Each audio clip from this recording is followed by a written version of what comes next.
Vi bliver af og til spurgt, hvad forskellen er på almindelig voks og på sukkervoks.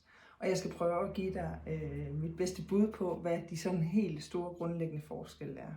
Der er selvfølgelig den måde, man bruger produktet på. Sukkervoks, det smører du på modsat grå retning, og så trækker du det af med grå retning. Det betyder, at dine hår de kommer altså ud den rigtige vej i forhold til, hvordan de gror. Med voks kan du kun smøre det på med grå retning og trække hårene ud modsat grå retning. Det betyder, at hvis du ligesom kan forestille dig, at håret det skal først den ene vej, og så den anden vej, så håret det gror jo den ene vej, men det skal ud den modsatte vej, så er der altså større chancer for, at hårene de knækker, i stedet for at komme med ud.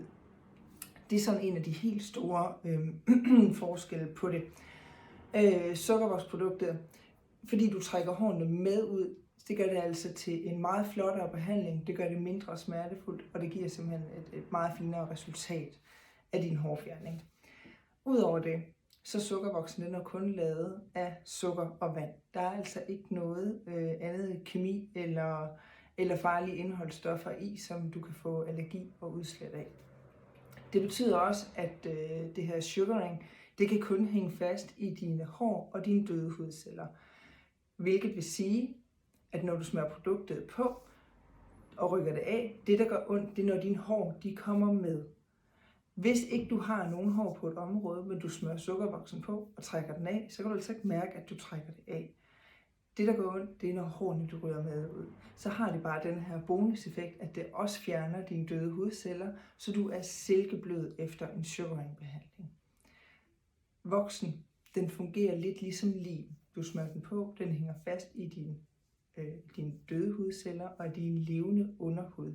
Så den rykker altså i din hud, uanset hvad. Så det gør ondt, uanset om der ryger hår med af eller ej. Og det er rigtig, rigtig hårdt for huden at bruge voks. Derfor må du også med voks kun behandle dig én gang. Og hvis dit ønskede resultat ikke er opnået, så må du altså ikke smøre voks på det samme område igen, for det er simpelthen for hårdt for huden. Det må du med sugaring. Med sugaring må du behandle på det samme sted op til 3 gange, indtil det ønskede resultat det er opnået. Fordi det er så skånsomt mod huden. Det går ikke ned og skader huden. Det fjerner kun dine hår og dine døde hudceller. Så det er sådan de grundlæggende forskelle på sukkervoks og almindelig voks. Så er der rengøringen efterfølgende. Almindelig voks, som jeg sagde lige før, det fungerer lidt ligesom lim.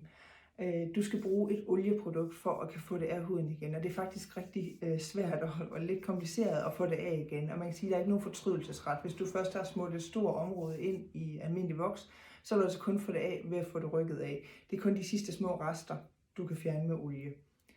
Sugaringen, jamen den er vandbaseret, så når du har ordnet dig med en sugaringbehandling, og der sidder små sukkerrester tilbage, jamen så er det altså bare ind at have et dejligt varmt brusebad, og så er du fuldstændig ren igen.